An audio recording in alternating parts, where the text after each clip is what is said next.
Hello guys, સ્વાગત છે તમારા નેક્સ્ટ વ્લોગના પાર્ટ 2માં કે ગાઈસ મેં તમને બતાવ્યું હતું કે કાકા કૈલે મરઘાનો માપ એકદમ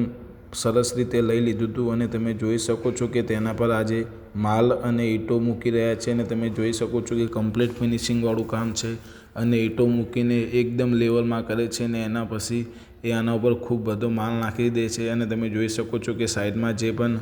રોડા પડ્યા છે તે અંદર ઢસેડી મૂકે છે અને તમે જોઈ શકો છો કે બહુ સારામાં સારું કામ છે અને એકદમ ફિનિશિંગવાળું અને અમારું એકદમ લાઈન પણ આખી ઊંચી થઈ ગઈ હતી અને તમે જોઈ શકો છો કે બહુ સારું કામ છે અને આ પ્લમ્બરનું નામ છે મણિલાલ પ્લમ્બર પાટણ અને અમારા ઘરે એકદમ કમ્પ્લીટ કામ થયું છે. અમને આનંદ થયો અને અમારો પૂરો વિડીયો તમે દેખતા રહેજો.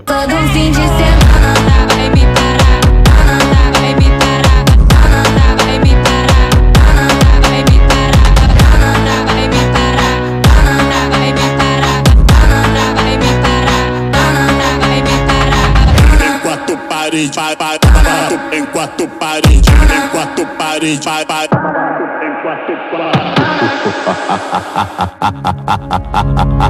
Na festa do fim de semana, só o limão. Ela chega e desencana com passo bem solto, passo bem solto, passo bem solto. Na festa do fim de semana, vai me parar, vai me parar, vai me parar, vai me parar, vai me parar, vai me parar, vai me parar, vai me parar. Na festa do fim de semana.